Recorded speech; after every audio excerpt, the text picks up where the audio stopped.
এই অনুষ্ঠানের সহযোগী নিবেদক rangoli herbal Karishma cream shampoo.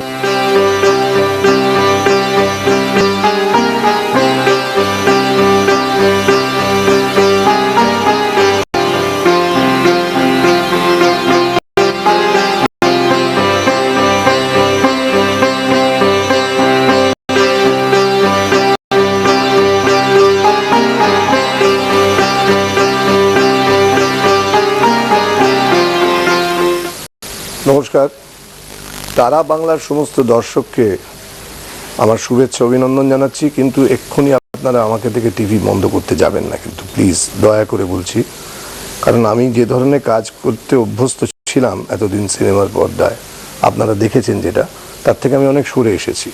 এখন বোধহয় যে কটা ইদানিংগত ছবি বেরিয়েছে তাতে মোটামুটিভাবে এই চেহারা নিয়েও ভদ্রদস্তুর চরিত্র করেছি এবং সেটা খুব সাকসেসফুলি আমি উত্তীর্ণ হয়েছি, এ বিষয়ে কোনো সন্দেহ নেই। ফলে কিছুক্ষণ অন্তত আমার জন্য আপনারা আপনাদের সময়টা দিন। যদিও আমি উত্তর কলকাতার মানুষ, কিন্তু আমার জন্ম দক্ষিণ কলকাতায় মামার বাড়িতে 65B রাসবেরি এভিনিউ, লেক মার্কেটের জাস্ট অপোজিট যে বাড়িটা, সেই বাড়িতে আমার দাদামশাই ডাক্তার ছিলেন, তিনি ভাড়া থাকতেন, সেইখানে আমার জন্ম হয়।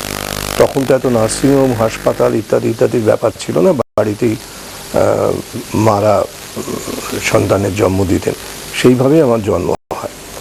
এবং আমার জন্মের সময় একটা টানাপোড়েন চলে, আমার বাবা প্রচণ্ড অসুস্থ হয়ে পড়ে। তখন কলকাতা শহরে একটা টালমাটাল অবস্থা ছিল। এদিকে আমাদের একটা নামকরণের প্রক্রিয়া হচ্ছে যে যদি ছেলে হয় তাহলে ঠাকুরদার নামের আদ্যক্ষর দিয়ে তার নাম রাখতে হয়, আর মেয়ে হলে বাবার নামের আদ্যক্ষর দিয়ে। তা যেহেতু আমি ছেলে হয়েছিলাম, মা বাবার প্রথম সন্তান, আমার ঠাকুরদার নাম হচ্ছে ঈশ্বর বিহারীলাল চট্টোপাধ্যায়, সেই জন্য ব দিয়ে, এবং আমার দাদামশাই অর্থাৎ মায়ের বাবা, তিনি আমার নামকরণ করেন বিপ্লব। তখন একটা ভীষণ ডামাডোলের মধ্যে দিয়ে চলছিল, বাবার প্রায় বাঁচার অবস্থা ছিল না, এমন একটা অসুখ করেছিল বাবার আর কি। যাই হোক, সেইখান থেকে আমার শৈশব শুরু।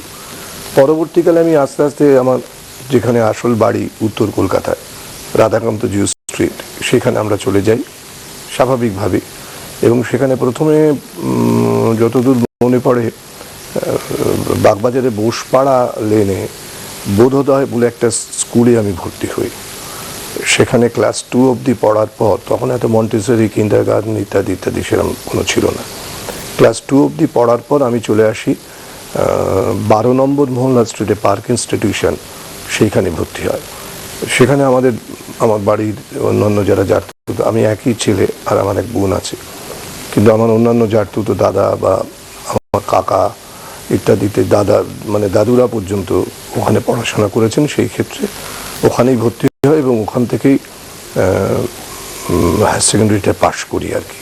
স্কুলে পড়াকালীন স্বভাবতই যেরকম আর 5 জন ছেলে করে, খেলাধুলাতে প্রচণ্ড মন ছিল, কিন্তু তার একটা পেছনে কারণ ছিল। আমার বাবা সনৎ চট্টোপাধ্যায়, জীবিত এখনো, তিনি ছিলেন একজন স্পোর্টসম্যান, অ্যাথলিটস ছিলেন, এবং 1952 এশিয়ান গেমসে তিনি দিল্লিতে হয়, তিনি কম্পিট করেছিলেন। আমার বাবা ছিলেন আমাদের পরিবারের প্রথম সন্তান, প্রথম মানুষ যিনি প্লেনে করে তদানীন্তন এখন যেটা বাংলাদেশ, পূর্ব পাকিস্তান, তদানীন্তন পূর্ব পাকিস্তানে গিয়েছিলেন একটা অফিসিয়াল কাজেতে আর কি।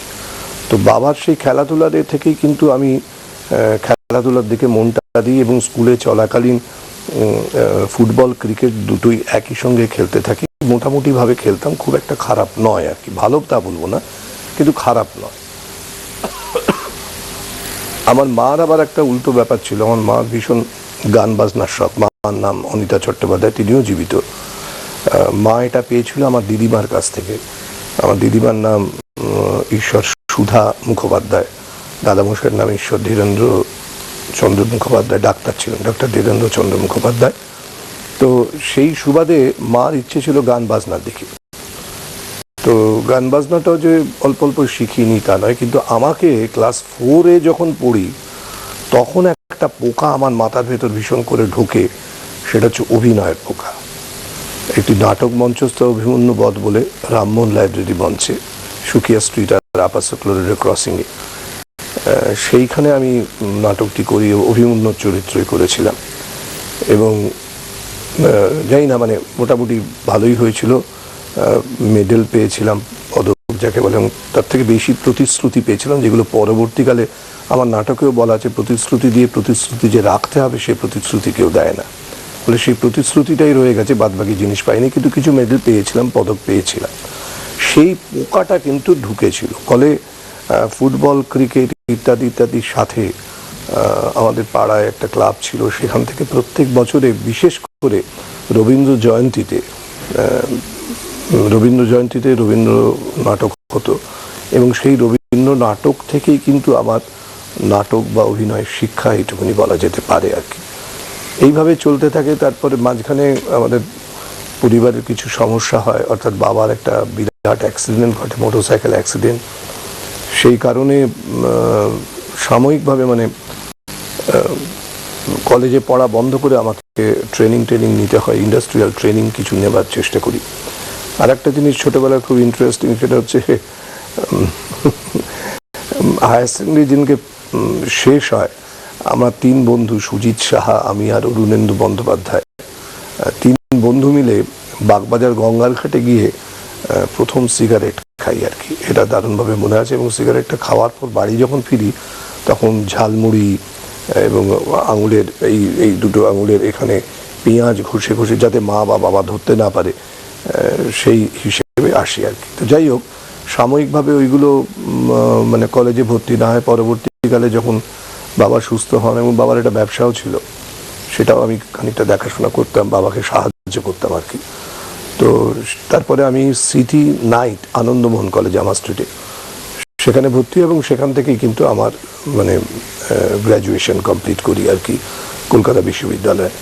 সেই সময় নানাবিধ পারিবারিক ব্যাপারে মাকে এবং বাবাকে হলদিয়া চলে যেতে হয়। মা ওখানে সেন্ট জেভিয়ার স্কুলের প্রিন্সিপাল হন, এবং বাবা ওখানেই টুকটাক ব্যবসা করবার জন্য দুজনেই হলদিয়াতে চলে যান। সেই সময় আমি উত্তর কলকাতা আমাদের নিজস্ব বাসস্থান ছেড়ে মামার বাড়ি চলে আসি। মামার বাড়ি তখন চলে আসে 20 নম্বর বিপিন পাল রোডে।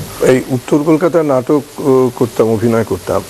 আমাদের যে ক্লাব থেকে যিনি ডিরেক্টর ছিলেন তার নাম ছিল ঈশ্বর সরজিৎ চট্টোপাধ্যায়, ডাক নাম ছিল কালুদা। তিনি আমাদের শেখাতেন।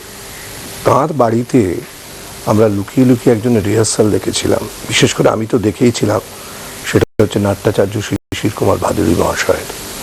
এবং যদিও তখন চিনতে পারিনি, কিছুদিন আগে সৌমিত্রদার সঙ্গে কথা হচ্ছিল, সৌমিত্রদা ওই বাড়িতে রিহার্সাল দিতেন, শিশিরবাবু আসতেন ওই বাড়িতে, কিন্তু রিহার্সাল চলতো রাধাকান্ত জি স্ট্রিটের বাড়িতে। তো সেখান থেকে আস্তে আস্তে নাটকের এটা আমার ভেতরে প্রবেশ করতে শুরু করে, এবং আমার বেশ ভালো মনে আছে যতগুলো নাটক করেছিলাম তার মধ্যে রথের ঋষি, অর্থাৎ রবীন্দ্রনাথ ঠাকুরের কালের যাত্রা নাটকে রথের ঋষিতে আমি কবির পাঠ করেছিলাম। সেটা খুব ইন্টারেস্টিং হয়েছিল। কালুদা অডিশন নেবে সবাই। তার আগের দিন আমি উত্তরপাড়ায় ছিলাম আমার এক পিসির বিয়েতে বাসর জেগে। তখন একটা বাসর জায়গার ব্যাপারটা পাচ্ছিল খুব, আমি জানি না ইদানিংকালে সেটা কত দূর হয়। বাসর জেগেছিলাম, বলে সকালবেলা বাড়ি ফিরে এসে রাধাকান্ত জি স্ট্রিটে বাড়িতে ফিরে এসে ঘুমোচ্ছিলাম। প্রায় বেলা 11টা নাগাদ আমাকে ডাকতে আসে, মা ডেকে দেয় ধাক্কা টাক্কা দিয়ে। ফলে আমি যখন কালুদার সামনে অডিশন দিতে গেছি তখন এমনি গলাটা খানিকটা ভারী ছিল, মেজাজটাও খুব একটা ভালো ছিল না, ঘুম ভেঙে গেছি। ফলে আমি মানে সেইভাবেই আস্তে আস্তে কথা বলতে শুরু করি। তাতে করে কালুদা বলেছিলেন যে, আমার মনে আছে এখনো, বাবা এ তো কবির মতনই কথা বলছে আর কি, কেটে কেটে ইত্যাদি ইত্যাদি। তো বলা যেতে পারে অ্যাকচুয়ালি অভিনয়ের হাতে খড়ি খানিকটা কালুদার কাছ থেকে পাওয়া, এ বিষয়ে কোনো সন্দেহ নেই। এর মাঝখানে আরও অনেক ঘটনা ঘটেছে। যেমন আমরা যখন স্কুলে পড়ি, দেশবন্ধু পার্কে আমরা ফুটবল খেলতে আসতাম, বড় মাঠটা যেটা দেশবন্ধু পার্কের, সেখানে খেলছিলাম। সেই সময় হঠাৎ আমাদের কানে খবর আসে যে শ্রদ্ধেয় ছবি বিশ্বাস মহাশয় অ্যাক্সিডেন্টে মারা গেছেন, এবং তার বডি আরজিকর হসপিটালে নিয়ে আসা হয়েছে। আমরা সেই অবস্থায় ছুটেছিলাম আরজিকর হসপিটালে। তার বডি আমরা দেখতে পাইনি, কিছু অভিনেতা অভিনেত্রীকে দেখতে পেয়েছিলাম, গেছিলেন, এবং আমাদের পরিচালক স্বর্গত সলিল দত্ত মহাশয় তার একটা ছবির শুটিংও করেছিলেন ছবি বিশ্বাসের ডেড বডি নিয়ে। সেগুলো আমার কাছে খুব ইন্টারেস্টিং বলে মনে হয়। তো এইভাবেই আমাদের সময়টা কাটতে থাকে। ইনফ্যাক্ট রাধাকান্ত জি স্ট্রিটে যখন আসি, আমার জারতুতো দাদা যারা ছিলেন, জারতুতো বোন, আমাদের একটা ঘরোয়া পরিবেশ ছিল। যদিও আমরা একান্নবর্তী পরিবার বলতে যেটা বোঝায় ঠিক সঠিক অর্থে সেটা ছিলাম না, আমরা যে যার নিজের ফ্ল্যাটে থাকতাম, যে বাড়িতে থাকতাম আর কি, কিন্তু কোথায় একটা সৌহার্দ্যপূর্ণ ব্যাপার ছিল আমাদের মধ্যে। এবং তখন সবচেয়ে ইন্টারেস্টিং হতো যেটা, বিয়ে বাড়ি এখন যেমন ক্যাটারিং হয়ে গেছে, তখন তো ক্যাটারিং হতো না। আমাদের এমনিতেও পরিবারটা বিশাল এবং ন্যাচারালি নিমন্ত্রিত লোকও প্রচুর হতো, নিমন্ত্রিত কোনো বিয়ে বাড়ির ক্ষেত্রে বা কোনো অনুষ্ঠানের ক্ষেত্রে প্রচুর লোক হতো। তো সেইখানে আমরা নিজেরাই, ভাইটাই, কাকা ইত্যাদি এরা মিলে কিন্তু পরিবেশনের দায়িত্ব নিতাম। এবং আমাদের প্রায় লিস্ট করা হতো ইনচার্জ, কে জল দেবে, কে লেবু দেবে, কে নুন দেবে, কে অমুকটা দেবে, এটা কিন্তু একদম পরিষ্কার করে বলা থাকতো। এবং আমার মনে আছে আমার এক কাকা, ভোমল কাকা, সে থাকতো এর মানে চার্জে, এবং কারোর যদি কোনো গাফিলতি হতো পরবর্তীকালে প্রচণ্ড বকুনি খেতে হতো। এবং তাকে প্রায় এইভাবে শাসানো হতো যে আগামী যে অনুষ্ঠানটা আসছে সেখানে কিন্তু তাকে এই ধরনের কাজ থেকে বাদ দেওয়া হবে। এবং তখন কিন্তু এই পরিবেশন করার জন্য আমাদের একটা অদ্ভুত আগ্রহ ছিল, যে একটা বিশাল জায়গায় চলে গেলাম, আমি না হলে জলটা দেওয়া যাবে না, আমি না হলে মাছটা দেওয়া যাবে না, আমি না হলে ভাত দেওয়া যাবে না, এরকম একটা ভাব ছিল আর কি। তো একটা অদ্ভুত ঘরোয়া পরিবেশের মধ্যে, এবং একটা সবাই মিলে, কাকা, জ্যাঠা, জারতুতো, খুড়তুতো ভাই বোন সবাই মিলে আমাদের একটা আড়ত ছিল। আমাদের পৈতৃক যে ব্যবসা, পৈতৃক মানে আমার ঠাকুরদার যে ব্যবসা পাটের, ঠাকুরদা পাটের দালালি করতেন, সেই তার একটা আড়ত আছে এখনো রাজ্যিকরের পেছনে, মনমতো গাঙ্গুলি স্ট্রিট অর সামথিং এরম হবে হয়তো, খালদার একদম। তো সেখানে প্রত্যেক পয়লা বৈশাখে হালখাতায় অন্যান্য জায়গায় যাওয়ার থেকে আমাদের ওইখানে যাওয়ার খুব একটা ইন্টারেস্ট থাকতো। কারণ ওখানে আমাদের লোকনাথ দা আর কি, একজন উড়িষ্যার লোক, সে তিনি কাজ করতেন। তো লোকনাথ দা একটা অদ্ভুত আমপোড়া শরবত বানাতেন, অদ্ভুত আমপোড়া শরবত, এবং সেইটার অ্যাট্রাকশানে কিন্তু আমরা মানে বিশেষ করে হালখাতায় আড়তে যাওয়ার একটা অদ্ভুত অ্যাট্রাকশন থাকতো। অন্যান্য দোকানে যেমন কাপড়ের দোকান বা গয়নাগাটির দোকান মায়ের সঙ্গে যেতাম।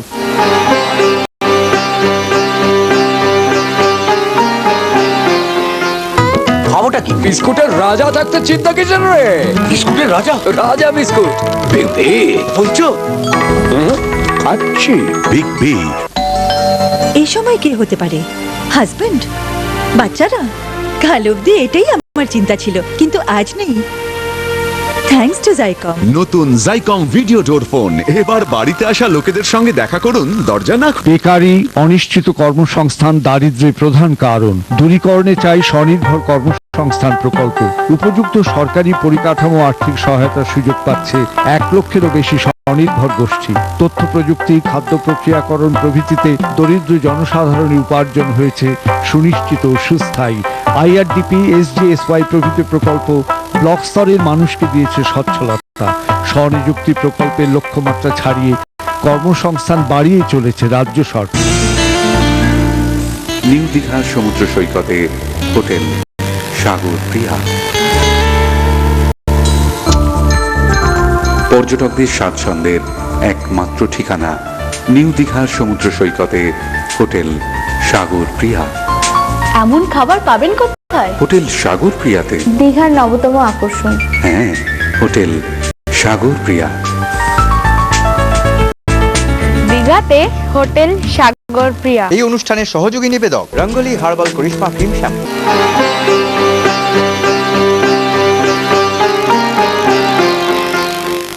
আর একটা জিনিসও ছোটবেলার কথা খুব ইন্টারেস্টিং লাগে, ঠাকুর দেখা মানে ট্রামে করে বেরোতাম। তখনকার দিনে তো এই ধরনের ভিড় ইত্যাদি ইত্যাদি ছিল না। আমার এক দাদা, জারতুতো দাদা ফুলদাদা, এবং আমার জারতুতো ভাই সমীর, আমরা 3 জনে মিলে ট্রামের 2nd ক্লাসে চেপে আমরা প্রায় উত্তর থেকে দক্ষিণ কলকাতার ঠাকুরগুলো চষে বেড়াতাম। আর নবমীর দিন আমার মনে আছে, বেশ কয়েক বছর ধরে নবমীর দিন সকালবেলা মা একটা রিক্সা ভাড়া করতো।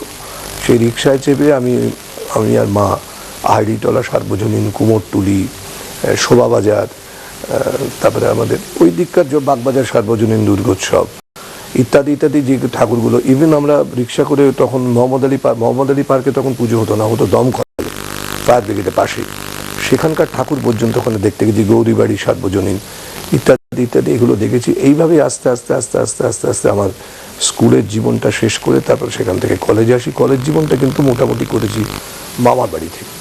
সেখানে আমার দুই মামা আর আমার মাকে নিয়ে 3 বোন, মারা 3 বোন, আমার 2 মাসি, বড় মাসি আর ছোট মাসি, তারা সবাই জীবিত। সেইখানেই আমার কলেজ লাইফটা কাটতে শুরু করে আর কি। এবং এই পাড়ায় চলে আসার পর দক্ষিণ কলকাতায় উত্তর কলকাতার সঙ্গে সম্পর্কটা প্রায় বিচ্ছিন্ন হয়ে পড়ে। এখানে এসে আর একটা জিনিস আমি রপ্ত করতে শুরু করি, সেটা হচ্ছে অ্যান্ডারসন ক্লাবে আমি সাঁতারটা শিখেছিলাম, যদিও উত্তর কলকাতা দেশবন্ধু পার্কের যে পুকুরটা সেখানে হাটখোলা ক্লাবে আমি সাঁতার কাটতাম। এখানে অ্যান্ডারসন ক্লাবে নিয়মিত সাঁতারে ভর্তি হলাম এবং সাঁতারটাও এইভাবে কিন্তু আমার স্পোর্টসের দিকটা ন্যাক ছিল। এবং সাথে সাথে কিন্তু এখানে আসার পর কিঞ্চিত কয়েকদিন নাটকের ব্যাপারটা বন্ধ ছিল কলেজ জীবনে যেতে। পরবর্তীকালে হঠাৎই একটা যোগাযোগের মধ্যে আমি বহুরূপীতে যোগদান করি। বহুরূপীতে যোগ দেওয়ার পেছনে তখনকার দিনে বহুরূপীর সম্পাদক যিনি ছিলেন কালীপ্রসাদ ঘোষ মহাশয়, তার ছোট ভাই শঙ্কর প্রসাদ ঘোষ মারা গেছেন, তিনিও মারা গেছেন। তারই সুবাদে আমার বহুরূপীতে যাওয়া। এবং একটা ইন্টারেস্টিং ব্যাপার, মানে সেটা প্রায় এখনও করে থাকি আমি। যেমন কেউ যদি বলে আমার বাড়িতে চলে এসো, আমি যদি বাড়িটা না চিনি, সে চিনে নেওয়ার দায়িত্বটা কিন্তু আমি নিজে নিই। সে যেখান থেকেই হোক, মানে টেলিফোন ডিরেক্টরি থেকে হোক, অন্য কাউকে জিজ্ঞেস করে হোক ইত্যাদিতে, তাকে কিন্তু জিজ্ঞেস করি না। ফলে শঙ্কর প্রসাদ ঘোষ যিনি আমায় বলেছিলেন যে এরম বহুরূপীতে ডেকেছে এবং বহুরূপী যাওয়ার ব্যাপার, আমি কিন্তু বহুরূপী চিনতাম না। কড়েয়া রোডে তখন রিহার্সাল হয় আমাদের, সমুদারা থাকতেন 11 রোডে নাসিরউদ্দিন রোডে, কিন্তু রিহার্সালটা হতো কড়েয়া রোডে তখন। পরবর্তীকালে 7 নম্বর লোয়ার রেঞ্জে উঠে আসে। তো আমি জিজ্ঞেস করিনি বহুরূপীটা কোথায়, কিন্তু এদিক ওদিক, সেখান থেকে ওখান থেকে ওখান থেকে ওখান থেকে খুঁজে খুঁজে বহুরূপীর জায়গাটা বার করি কড়েয়া রোডে এবং আসি। তখন মানে শ্যামবাজার থেকে এখানে আসতে, পাকসাখাস আসতে 2টো ট্রাম কিংবা 2টো বাস বদলাতে হতো। তখন শ্যামবাজার থেকে এসে প্রথম বহুরূপীতে জয়েন করেছিলাম, পরবর্তীকালে সাউথে চলে আসি আর কি। তো 2টো ট্রাম এবং 2টো বাস বদলাতে হতো। শিয়ালদা স্টেশন এখন যেখানে গাড়ি টাড়ি রাখার জায়গা আছে, সেখানে ট্রামের ডিপো ছিল সেখানে। তো যাই হোক, এই আসি এবং কালীপ্রসাদ ঘোষ মহাশয় তখন ছিলেন না। কড়েয়া রোডে আমাদের যে রিহার্সাল রুমটা ছিল তার বাইরে একটা বিশাল ছাদ ছিল। ইনফ্যাক্ট ছাদেতেও আমরা রিহার্সাল দিতাম। সেখানে সমুদার সঙ্গে দেখা হয়, সৌম্য মিত্র মহাশয়। তো আমার এখনো মনে রয়েছে যে উনি জিজ্ঞেস করেছিলেন, আপনি প্রথম দিন তো আপনি বলেই ছিলেন, উনি আপনি কোত্থেকে আসেন? তাই আমি বলেছিলাম উত্তর কলকাতা থেকে আসি, দেশবন্ধু পার্কের ওখান থেকে। এবং তারপরে উনি বলেন যে তার মানে আপনাকে 2টো ট্রাম কিংবা 2টো বাস পাল্টিয়ে আসতে হয়। বললাম হ্যাঁ। তা বলেছিলেন আমাদের এখানে অ্যাটেন্ডেন্স কিন্তু 6:30 সন্ধ্যেবেলা। 6:30 মানে 6:30টাই। এই হর্ষইটার উপর উনি আমাকে জোর দিয়েছিলেন খুব। এবং আমার মনে আছে তখন আমি একদিন হয়েছে প্রায় 5:30টার মধ্যে আমি ওখানে পৌঁছে গেছি, কিন্তু একেবারে নতুন বলে আমার হাতে বহুরূপী তখন চাবি দিত না, ঘরে রিহার্সাল রুমে চাবি দিত না। কারণ রিহার্সাল রুমে যে লাইব্রেরিটা, সেখানে এমন অনেক বই আছে, সেটা একমাত্র শুধু ন্যাশনাল লাইব্রেরিতে আছে বলে আমি মনে করি। এর বাইরে কোনো লাইব্রেরিতে সেই বই আছে বলে আমি জানি না। তো সেই কারণে চাবি দিত না। আমার পুরো পাকসাকাসটা চেনা হয়ে গেছে, শুধু আগে আসার জন্য আমি ঘুরে ঘুরে বেড়াতাম। এরম ঘটনা ঘটেছে, পাকসাকাস ময়দানে বসে আমি বাদাম খেয়েছি, খেয়ে ওই 6:20 ইত্যাদি ইত্যাদির সময় ঢুকতাম বহুরূপীর রিহার্সাল রুমে। আবার এমন অনেক দিন হয়েছে যে আমার এখান থেকে যেতে হয়তো একটু দেরি হয়েছে, মানে আমি হয়তো বেগবাগানে মোড়ে নেমেছি, তখন 6:20 বাজে। লিটারেলি বলতে গেলে আমি ওখান থেকে দৌড়েছি রিহার্সাল রুমে, যাতে 6:30টার মধ্যে মানে 6:30 হয়ে গেলে আমাদের দরজা বন্ধ করে দেওয়া হতো। এবং রিহার্সাল রুমের দরজা বন্ধ থাকতো, যে আসতো সে ছাদে বসে থাকতো, ছাদে অপেক্ষা করতো।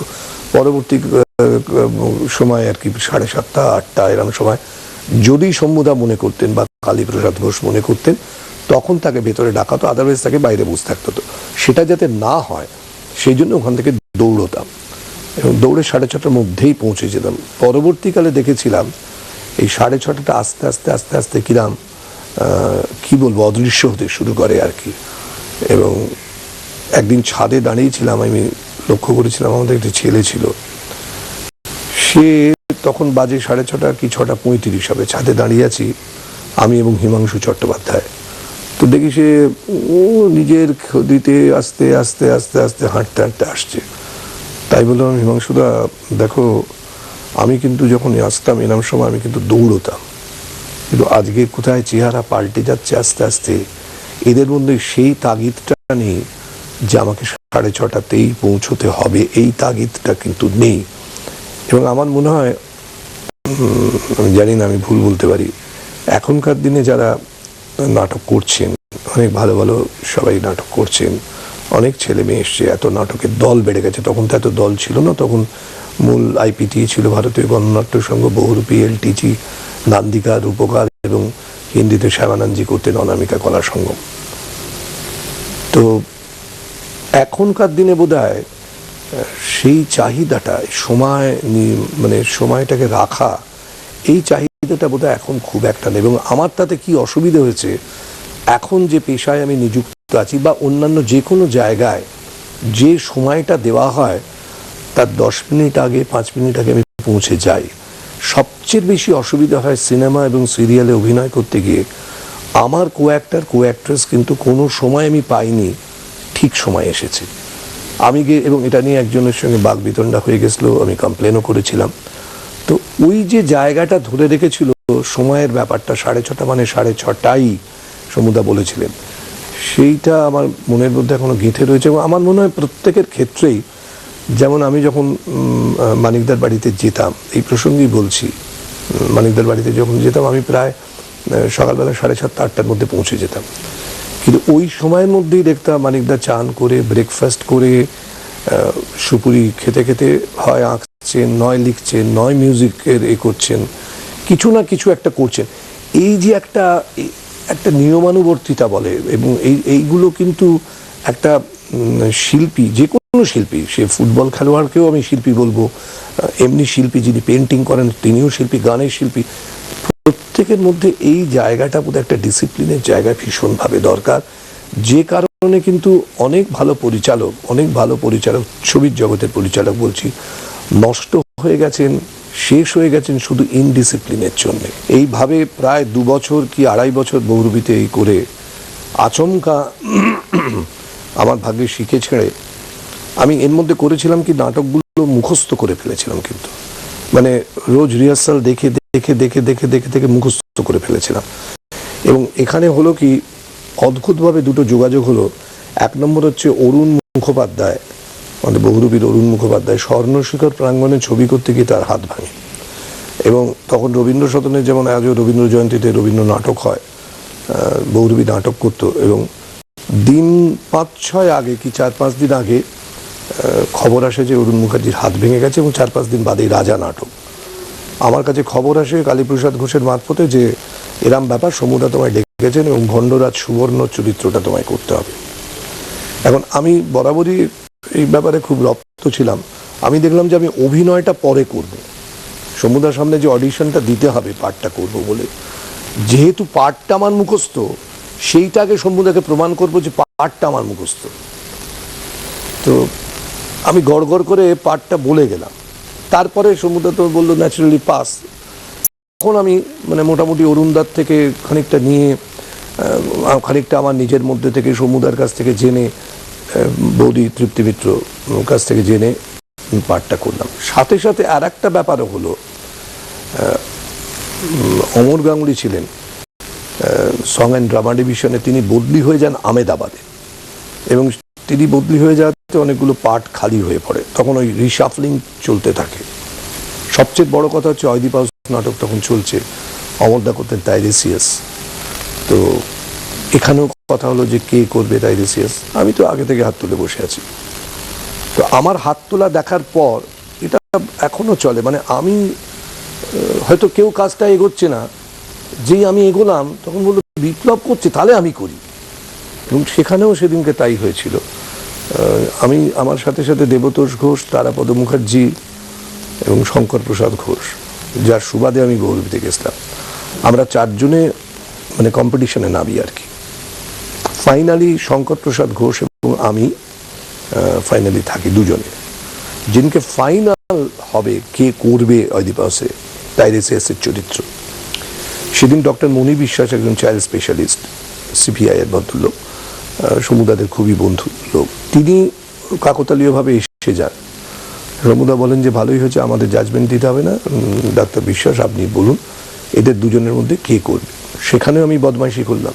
বদমাইশিটা কি করেছিলাম, এগুলো কিন্তু আমার মনে হয় যারা আজকের এই অনুষ্ঠান দেখছে এবং যারা নাটকের সঙ্গে জড়িত আমাদের পরবর্তী প্রজন্ম, কিঞ্চিত যদি এগুলো মাথায় রাখে আমার মনে হয় হয়তো ভালো হলেও হতে পারে আর কি। সেটা করলাম কি, আমি দেখলাম অমরদা এই পাঠটা করতেন এবং অমরদা অসাধারণ অভিনয় করতেন। অমরদা দশচক্র নাটকে এবং অয়দিপাউসে টাইরিসিয়াসের চরিত্রে, দশচক্র নাটক আর অয়দিপাউসে যা অভিনয় করেছিলেন, আমার মনে হয় কিছু কিছু জায়গায় সমুদাকে ছাপিয়ে গেছিলেন অমরদা। তা আমি দেখলাম যে এই পাঠটা যদি আমাকে নিতে হয়, আগে পুরোটা অমরদাকে কপি করতে হবে, পুরোটা অমরদাকে কপি করে আমাকে পাঠটা নিতে হবে, তারপর নিজের মধ্যে দিয়ে সেটা ব্লেন্ড করতে হবে। তো সেই কাজটাই করি এবং স্বাভাবিকভাবে আমি সাকসেসফুল হই। ডক্টর বিশ্বাস বলেন বিপ্লব তো হুয়েও দেখছি অমরকে একদম তুলে দিতে বিপ্লবী করুক পাঠটা। কিন্তু তার পরবর্তীকালে আরও অদ্ভুত ব্যাপার হয়। একমাত্র রাজা অয়দিপাউস নাটকে অয়দিপাউস ইউকাস্তে বিশ্বনাথ একটা পাঠ করতেন মেষপালক, একটা মেষপালক, গঙ্গাদা একটা পাঠ করতেন মেষপালকে। এই চারটে চরিত্র ছাড়া অয়দিপাউসে ঘুরিয়ে ঘুরিয়ে কিন্তু সব চরিত্রগুলো আমি বিভিন্ন জায়গায় অভিনয় করেছি। ক্রেয়ন করেছি, কোরাসের দলে অভিনয় করেছি, বিভিন্ন যে টাইরিসিয়াস তো করতামই, ঘুরিয়ে ঘুরিয়ে শঙ্কর যখন টাইরিসিয়াস করলো আমি হয়তো চলে গেলাম ক্রেয়নে, এরাম হতো আর কি। ফলে অয়দিপাউস নাটকটা একসময়, এখন আর নেই, একসময় পুরো নাটকটা আমার সাংঘাতিকভাবে মুখস্থ ছিল এবং সমুদার সামনে গড় গড় করে সেটা বলতাম। সমুদা লাইক করতেন, সমুদা বিভিন্ন জায়গায় বলেছেন যে, বলতেন বিপ্লব যদি গেঁজিয়ে না যায় তাহলে হয়তো অনেক দূর যেতে পারবে। আমি জানি না তিনি আজকে উপর থেকে দেখে কি ভাবছেন, আমি কতটা গেঁজিয়েছি বা কতটা যেতে পেরেছি সেটা তিনিই বলতে পারবেন।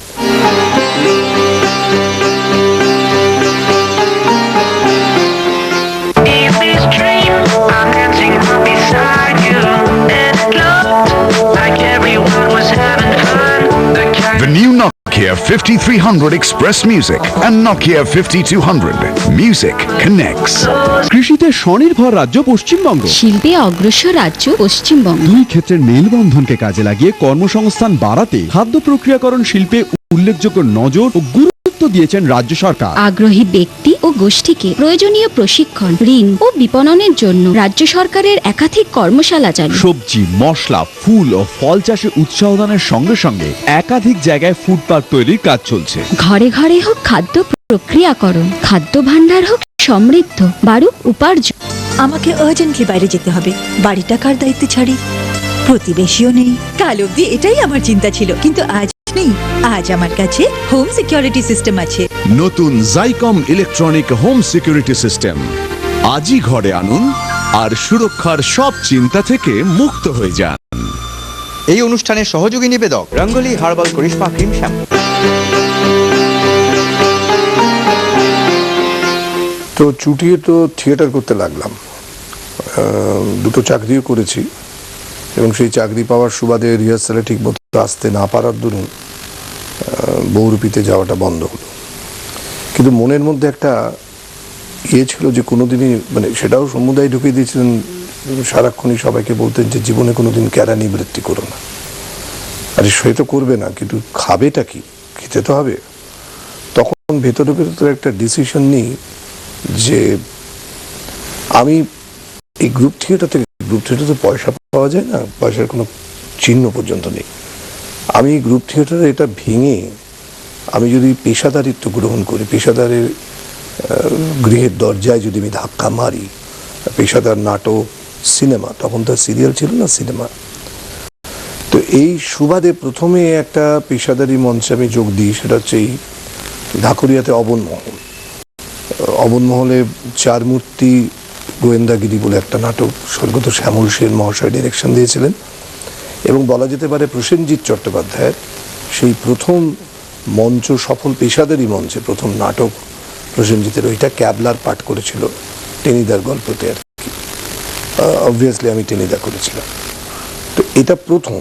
তারপরে দীর্ঘদিন এদিক ওদিক যোগাযোগ করে ইতিমধ্যে সত্যজিৎ বাবুর সঙ্গে একটা অদ্ভুতভাবে যোগাযোগ হয়েছিল। যোগাযোগটা হয়েছিল বহুরূপীর মাধ্যমে, বা অর্থাৎ সেই সময় আমরা একটা বাংলা নাটমঞ্চ প্রতিষ্ঠা সমিতি বলে একটা সংস্থা গঠন করা হয়।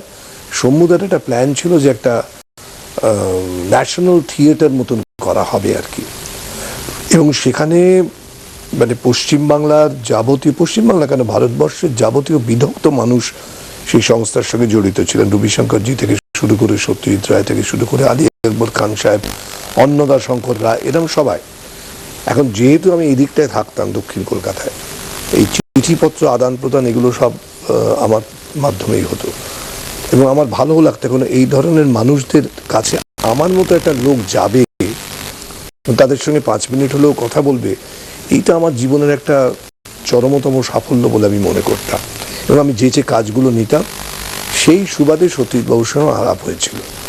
সেই সময় দেশ পত্রিকা, এখনকার দেশ না, তখনকার দিনের দেশ পত্রিকায় একটা খবর বেরোয় যে সত্যজিৎবাবু প্রতিদ্বন্দ্বী, সুনীল গঙ্গোপাধ্যায়ের প্রতিদ্বন্দ্বী ছবি করছেন উপন্যাস নিয়ে, এবং সমস্ত নতুন ছেলে মেয়ে নিয়ে করছেন।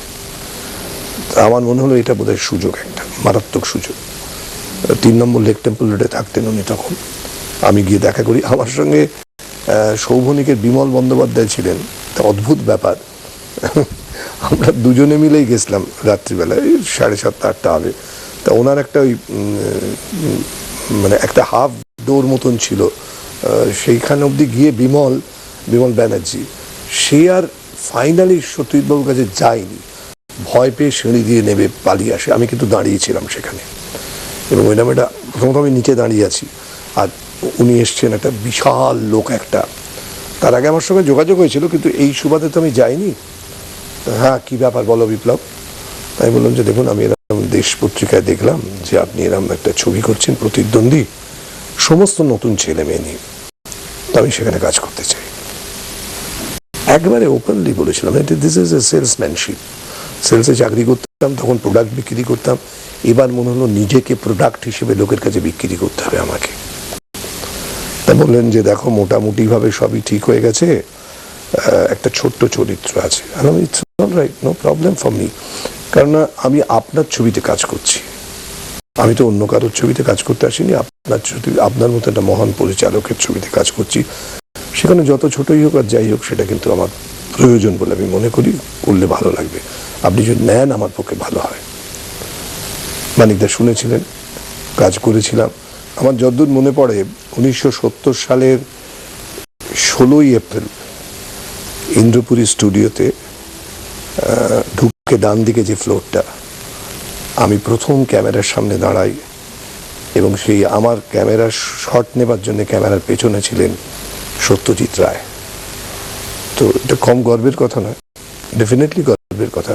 রবিদা বলতেনও তাই, যে কেউ যদি বলবি সবাই যেখানে পৌঁছতে চায়, আমরা শুরু করেছি সেখান থেকে, ফলে এরপর আর আমাদের যাওয়ার কিছু নেই। তো আমার মনে আছে, এখন আমার প্রথম ডায়ালগ ছিল, আমরা ওই শেষ দৃশ্যে ছিলাম, ইন্টারভিউ দিতে এসছি। তা আমার ডায়ালগ ছিল, ওই ক্লার্ক ভদ্রলোককে বলছি, সব অ্যাপ্লিকেশন জমা টমা দিয়ে, রিসিট যেগুলো দেয় দিয়ে, ইন্টারভিউ কি ভেতরে ভেতরে হয়ে গেছে স্যার? হ্যাঁ। এই এটা মানিকদা বলে দিয়েছিলেন, এটা ছিল না স্ক্রিপ্টে, কিন্তু মানিকদা বলেছে এটা বলো পরে। তো যাই হোক, সেই প্রথম ক্যামেরার সামনে, তারপর আমি মনস্থিত্ব করেইছিলাম যে এই থেকেই কিন্তু পয়সা রোজগার করব, কিন্তু সেই ছবিটা করে যে পয়সা পেয়েছিলাম তাতে ভীত হয়ে পড়েছিলাম আর কি, বলা উচিত নয়, ভীত হয়ে পড়েছিলাম। তো যাই হোক, এই করতে করতেই কিন্তু লোকের দরজায় ঘুরে ঘুরে, ডিরেক্টররা যদি আমাকে অগাস্ট মাসে যেতে বলতো, আপনি অগাস্ট মাসে এসে দেখা করবেন, আমি জুলাই মাসে চলে যেতাম। কি আপনাকে আমি বললাম না কবে বলেছিলাম? না, আপনি বলেছিলেন অগাস্ট মাসে, কিন্তু আমি যাচ্ছিলাম এখান দিয়ে, ভাবলাম আপনার সঙ্গে দেখা করে চাই। এইভাবেই আমি আস্তে আস্তে লোকের কাছ থেকে জোর করে, প্রায় বলা যেতে পারে, চরিত্রগুলো ছিনিয়ে নিতে চেষ্টা করলাম। সলিল দত্ত মহাশয়ের সঙ্গে আলাপ হলো, দিলীপ মুখার্জি, যাত্রিক গোষ্ঠী, তার বাড়ি ছিল এখানে লেক টেরাসে, সেখানে যেতাম। দিলীপ বাবু আমাদের পাড়াতে ব্যাডমিন্টন খেলতে আসতেন, সেখান থেকে যোগাযোগ করতে করতে করতে করতে আস্তে আস্তে কিন্তু ছবির জগতে ঢুকতে পারি। এবং আমার যে ছবিতে যে মূল ব্যাপারটা, অর্থাৎ যেভাবে আপনারা এতদিন ধরে দেখতে অভ্যস্ত ছিলেন, সেইটা কিন্তু হয় অনেক পরে প্রভাত রায় প্রতিকার ছবি থেকে। কিন্তু প্রতিকার ছবি থেকে। যাই হোক, সত্যজিৎ রায়ের সঙ্গে কাজ করেছিলাম 70 সালে শুটিং করেছিলাম, আর পরবর্তীকালে তার সঙ্গে কাজ করি আবার জয় বাবা ফেলুনাথ ছবিতে। আপনি কতদিন আছেন? বছর 20, সেই 57 থেকে। ভালো লাগে, অভ্যেস হয়ে গেছে আর কি।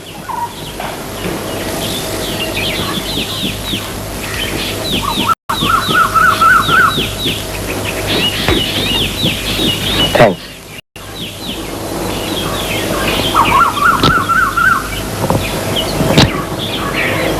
আপনার পজিশনটা যে একটু ঢিলে, সেটা বুঝতে পারছেন বোধ হয়। এই আর নতুন করে বোঝবার কি আছে বলুন? আমি তো এখনকার কেউ নই, জাস্ট ঘোষাল বাড়িতে আশ্রিত। তবে গণেশ চুরি করার ইচ্ছে থাকলে আমি অনেক আগেই করতে পারতাম, সেই সুযোগও আমার ছিল।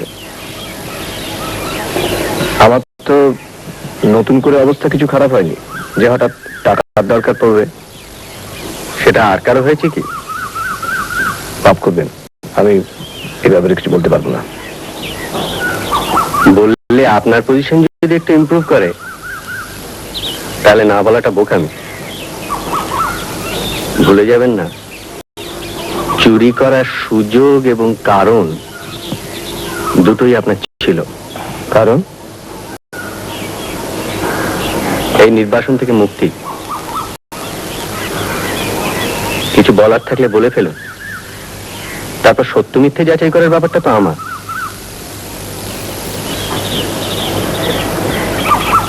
মানে উমানাথ বাবুর ব্যবসার অবস্থা কিন্তু ইদানিং ভালো যাচ্ছে না।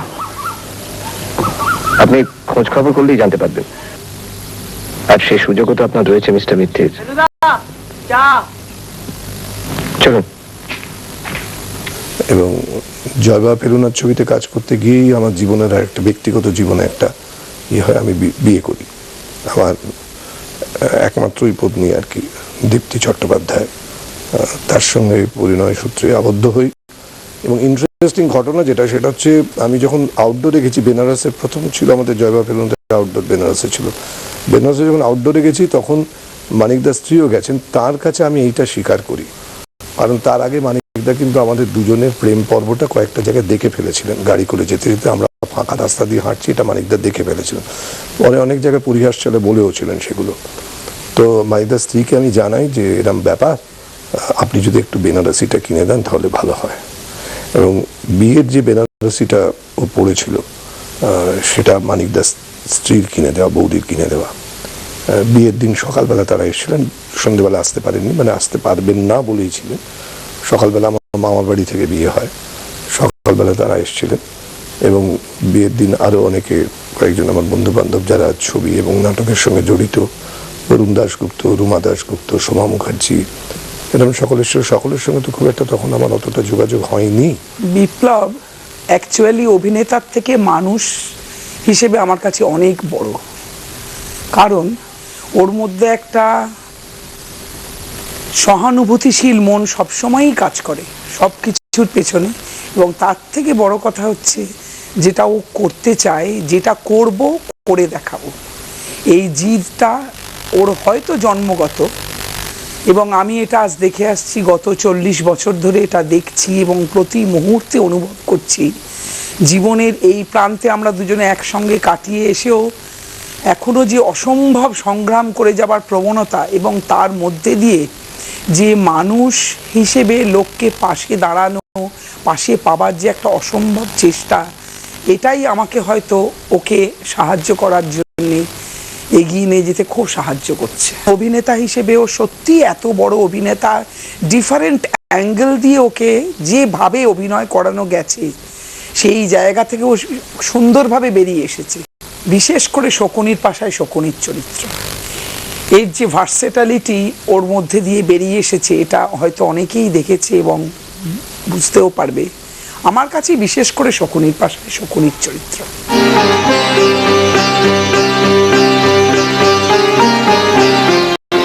কৃষিতে স্বনির্ভর রাজ্য পশ্চিমবঙ্গ, শিল্পে অগ্রসর রাজ্য পশ্চিমবঙ্গ। দুই ক্ষেত্রের মেলবন্ধনকে কাজে লাগিয়ে কর্মসংস্থান বাড়াতে খাদ্য প্রক্রিয়াকরণ শিল্পে উল্লেখযোগ্য নজর ও গুরুত্ব দিয়েছেন রাজ্য সরকার। আগ্রহী ব্যক্তি ও গোষ্ঠীকে প্রয়োজনীয় প্রশিক্ষণ, ঋণ ও বিপণনের জন্য রাজ্য সরকারের একাধিক কর্মশালা চালু। সবজি, মশলা, ফুল ও ফল চাষে উৎসাহ দানের সঙ্গে সঙ্গে একাধিক জায়গায় ফুড পার্ক তৈরির কাজ চলছে। ঘরে ঘরে হোক খাদ্য প্রক্রিয়াকরণ, খাদ্য ভাণ্ডার হোক সমৃদ্ধ, বাড়ুক উপার্জন। খাবোটা কি? বিস্কুটের রাজা থাকতে চিন্তা কিসের রে? বিস্কুটের রাজা? রাজা বিস্কুট বলছো? খাচ্ছি। Big B.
এই অনুষ্ঠানের সহযোগী নিবেদক রঙ্গলি হার্বাল করিশ্মা ক্রিম শ্যাম্পু।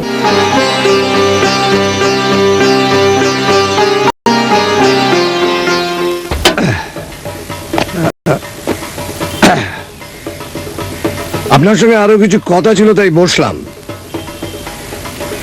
শুনলাম হৈম এসেছে।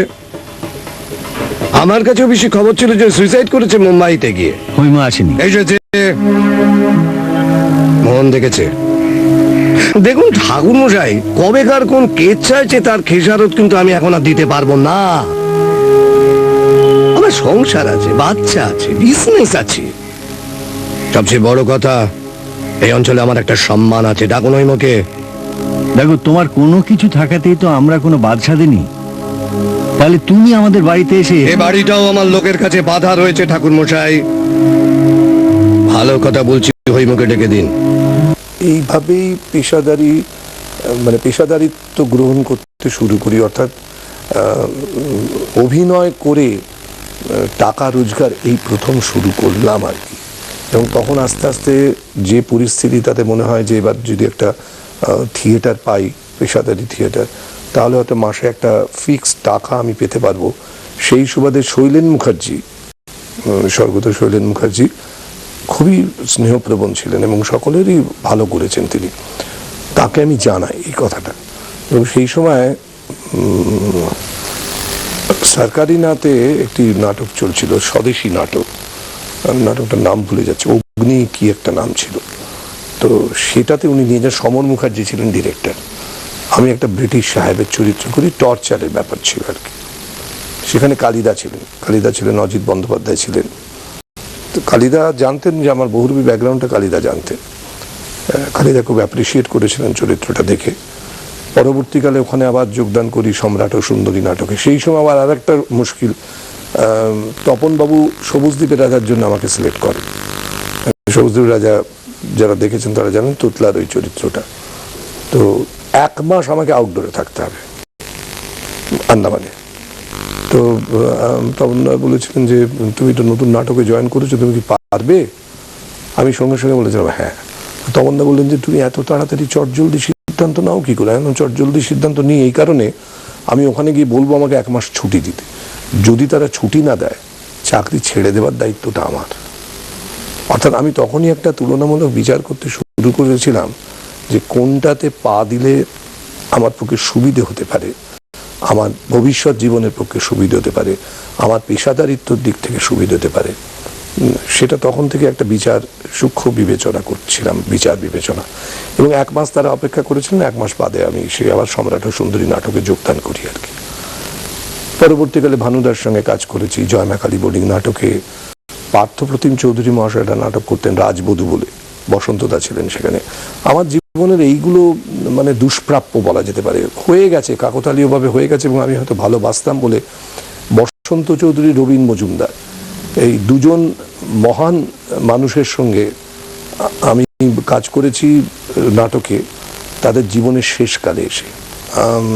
চলচ্চিত্রে প্রথম উল্লেখযোগ্য ছবি করি স্বর্গত পূর্ণেন্দু পত্রী মহাশয়ের ছেঁড়াতম সুর। আমি, শ্যামল সেন, রঞ্জিত মল্লিক এবং নিয়মভূমিক চারটি ছেলে, সুমিত্রা মুখার্জি ছিলেন নায়িকার অভিনয় করেছিলেন। এই প্রথম উল্লেখযোগ্য অভিনয়। পরবর্তীকালে আস্তে আস্তে গিয়ে উল্লেখযোগ্য অভিনয় বলতে গেলে প্রভাত রায়ের প্রতিকার ছবিতে উল্লেখযোগ্য অভিনয় করি। তারপর তো বললামই সত্যজিৎ রায়, জয়ভাই ফেলুনাথ। এই প্রসঙ্গে তপন সিনহা সবুজ দ্বীপে রাজা আসছে, মৃণাল সেনের প্রথম ছবিতে অভিনয় করি একদিন প্রতিদিন। এই প্রসঙ্গে একটা কথা বলি, আমি একটা পুলিশ ইন্সপেক্টরের চরিত্র করেছিলাম। তো জোড়াবাগান থানায় আমাদের শুটিং হচ্ছিল। একটা কেস সেরে এসে আমি বসেছি, কথা বলছি শ্রীলা মজুমদারের সঙ্গে। তো আমি খুব স্বাভাবিকভাবে, যারা সিগারেট খান আপনারা তারা জানেন যে সিগারেট আছে কি নেই এরকম পকেটটা হাত রায় আর কি। তো আমার যে কলিগ ছিল সে সিগারেটটা বাড়িয়ে দেয়।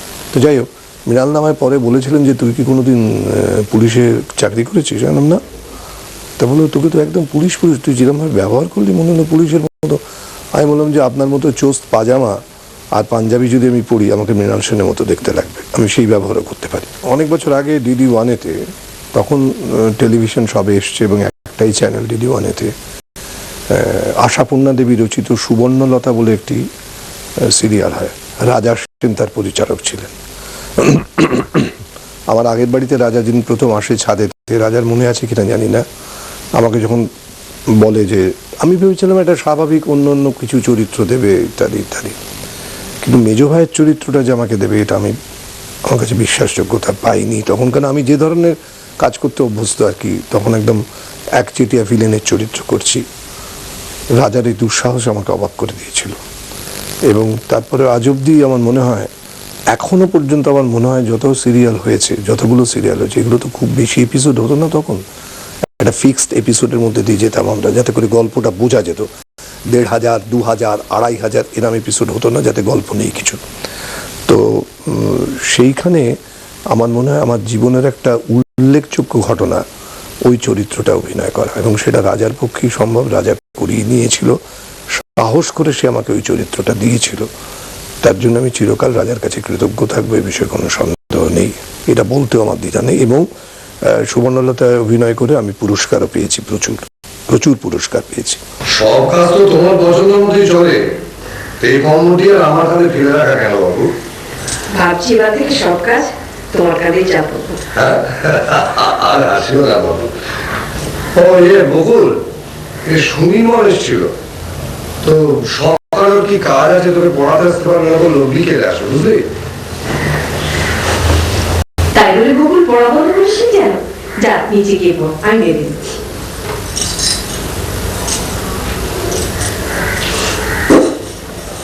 বারণ শুনলে না, একটা অল্প বয়সী ড্রাইভার ছোড়ার কাছে ওই ঢিঙ্গি মেয়েকে পড়তে পারে।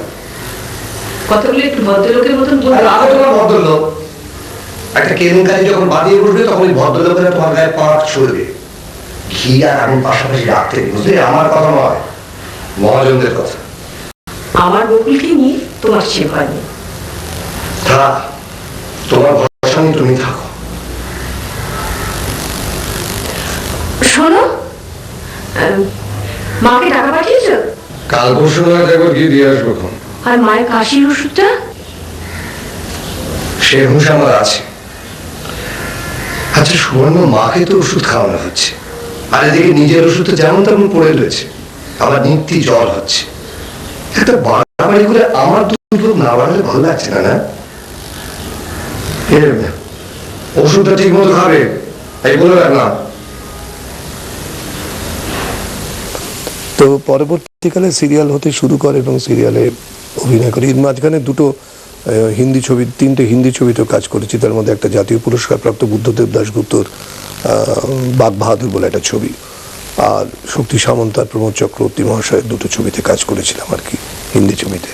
কিন্তু ওখানে থাকতে আমার খুব একটা আগ্রহ হয়নি, আমি তাই আবার ফিরে এসেছিলাম। তো এইভাবে ক্রমশ সিরিয়াল করতে করতে করতে করতে এক সময় আমার এই 1988-89 গিয়ে আমার মনে হয় যে আমি কেন ছবি পরিচালনা করব না, এবং প্রায় তখন সমস্তটা নিজের টাকা দিয়ে আমি একটা ছবি পরিচালনা করি। প্রযোজনা আমার মায়ের নামে, প্রোডাকশন ছিল অনিতা প্রোডাকশন। অভিমন্যু বলে একটি ছবি করি, আমার জীবনের প্রথম নাটক অভিমন্যু বধ, প্রথম ছবি হচ্ছে অভিমন্যু। তো এই প্রথম ছবি করি।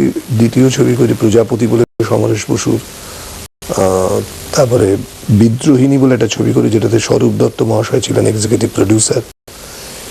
এরপর আমরা আমি একটি ডিজিটাল ইংরেজি ছবি করি ডিজিটালি, এবং সেটাই বোধহয় প্রথম ভারতবর্ষে, না হলেও কলকাতায় প্রথম ডিজিটাল ছবি বলে মনে হয়। কিন্তু অদ্ভুত ব্যাপার, ছবিটা রিলিজ হয়নি এখানে, বিদেশে রিলিজ হয়েছে। কেন? প্রডিউসারই ছিলেন এনআরআই এক ভদ্রলোক। এই ভদ্রলোক একটা অদ্ভুত মানসিকতা। আমরা তো জানি যে পুরুষ মানুষের নানা ধরনের চরিত্রের রোগ থাকে অন্যান্য, কিন্তু আমার মনে হয় যে কোনো পুরুষ মানুষের বা যে কোনো মানুষের সবচেয়ে প্রধান চরিত্রের দোষ হচ্ছে কান পাতলা। এই ভদ্রলোকের হচ্ছে তাই। অগাধ পয়সা, প্রচুর পয়সা, কিন্তু ভীষণ কান পাতলা। যার কাছ থেকে যেটা শোনেন সঙ্গে সঙ্গে সেটা স্বীকার করে নেন। আমি ওই ছবিটার জন্য পিএলএস হোটেলে নিশিদিন কফি শপে শুটিং করেছিলাম। উনি আমেরিকা থেকে ফিরে এসে বললেন, আপনাকে আমি এখানে শুটিং করতে বললাম কলকাতায়, আপনি লন্ডনে গিয়ে শুটিং করলেন। মানে উনি বলছেন প্রযোজক, হ্যালো কোথায় আপনি দেখলেন যে আপনার ব্যাকগ্রাউন্ডে বিগ বেন টিগ বেন দেখা যাচ্ছে সমস্ত। আমি চলুন তো পিএলএসে গেলাম। উনি পরিষ্কার দেখে বললেন, ও মা, আমাকে যে সবাই বললো এটা লন্ডনের বিগ বেন, যেটা সেন্ট পলস ক্যাথিড্রাল চার্চের একটা রয়েছে, ঘোরা রয়েছে। তো এরম হতে হতে লাস্ট আমি একটা ছবি করেছি চোর ভগবান বলে। সেটাও মানে অ্যাক্সিডেন্টালি ওনারই প্রযোজনা, ওনার ভালো লেগেছিল ছবিটা। ছবিটা মোটামুটি চলেছে, সেভাবে রিলিজ করানো হয়নি ছবিটা যদিও। তো ভবিষ্যতে তো ডেফিনেটলি মাঝখানে যাত্রাও করেছি। যাত্রা আর একটা জায়গা, রাতের পর রাত জেগে যাত্রা করেছি, 5 বছর এক চুটিয়ে টানা যাত্রা করেছি। যাত্রা মজা লাগে, আমার বেশ মজা লাগে। এবং যাত্রার এখন কিন্তু অভিনয়ের ধরনটা অনেক পাল্টে গেছে। কয়েকটা দল ছাড়া বাদবাকি যে দল, অর্থাৎ আমি এবং অনেকে কয়েকটা দল আছে যেখানে কিন্তু সেই আমরা তদানীন্তন যাত্রার ঢঙে কথা না বললেও চলে। তবে হ্যাঁ, একটু বেশি চেঁচাতে হয়, চিৎকার করতে, অতগুলো মাইক থাকা সত্ত্বেও চিৎকার। আমি এই যে গলায় কথা বলছি, এই গলায় কিন্তু যাত্রার মঞ্চে কথা বলা যাবে না, চেঁচাতে হয়। আর ওই রাত্রিরে একটু ছুটাছুটি করতে হয়, এই আর কি। আদারওয়াইজ কিন্তু যাত্রার জীবনটাও ভালো। ভবিষ্যতে আরও ছবি করার প্ল্যান আছে। আমি সমরেশ মজুমদারের একটা গল্প সমরেশদের সঙ্গে কথা হয়ে রয়েছে, গল্প নিয়েছি আর কি। সেটা স্ক্রিপ্টিং চলছে, খুবই সামান্য গতিতে, ধীর গতিতে এগোচ্ছে আর কি। নানা রকম প্ল্যানের মধ্যে দিয়ে যাচ্ছি আর কি ওটা। তো সেটা আমার মনে হয় একটা অনবদ্য গল্প।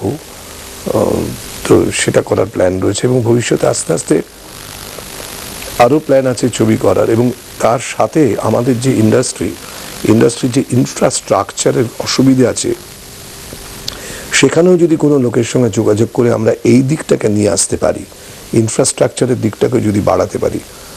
এবং ছবির ব্যবসা, আমার সঙ্গে ইতিমধ্যে কথা হয়েছে যে বিদেশে ছবির ব্যবসা, কারণ আমাদের 25-30 কোটি বাঙালি থাকে সারা পৃথিবীতে। তো সেখানে যদি আমরা 10 কোটি বাঙালির কাছেও পৌঁছতে পারি, 5 কোটি বাঙালির কাছেও পৌঁছতে পারি, তাহলেও যথেষ্ট। তো সেটা নিয়েও একটা আলোচনা চলছে, যাতে ছবিটা, কেন হিন্দি ছবি ইত্যাদি ইত্যাদি ছবি বিভিন্ন জায়গায় দেখানো হয়, তামিল ছবি শ্রীলঙ্কায় যায়, সব জায়গায়। আমাদের এই বাংলাদেশের একটা সমস্যা রয়েছে, জয়েন্ট ভেঞ্চার ছাড়া ওখানে ছবি যাবে না। তো আমি চেষ্টা করছি এই ধরনের ইন্ডাস্ট্রির কিছু সুবিধে যেটা পাই, যাতে সবাই মিলে আমরা অনুভব করতে পারি, সেই উপভোগ করতে পারি সেই সুযোগ সুবিধে। কেন আমার তো বয়স হচ্ছে আস্তে আস্তে, নানাবিধ ভাবনা চিন্তা আমার রয়েছে, এবং সবকটা ভাবনা চিন্তাই কিন্তু ভালোর দিকে, খারাপের দিকে নয়। চেষ্টা চালিয়ে যাচ্ছি, জানি না কতটা সফল হতে পারবো কিনা। আপনাদের আশীর্বাদ যদি থাকে নিশ্চয়ই সফল হব। এতদিন ধরে আমি যে মানে এই চলচ্চিত্রে, নাটকে, যাত্রায়, সিরিয়ালে অভিনয় করে এসেছি, তার সার্থকতা হয়তো হবে, সার্থক হব আমি নিজে, যদি আমি এই জগৎটাকে আমার নিজের মতো করে এতদিন ভেবে যে কাজ করেছি, সেটা যদি আরও কিছু লোকের মধ্যে দিয়ে আমি ছড়িয়ে দিতে পারি লোকের মধ্যে, তাহলে আমি সেদিন নিজেকে এই জগতের একজন সত্যিকারের কর্মী হিসেবে নিজেকে চিহ্নিত করবো আর কি।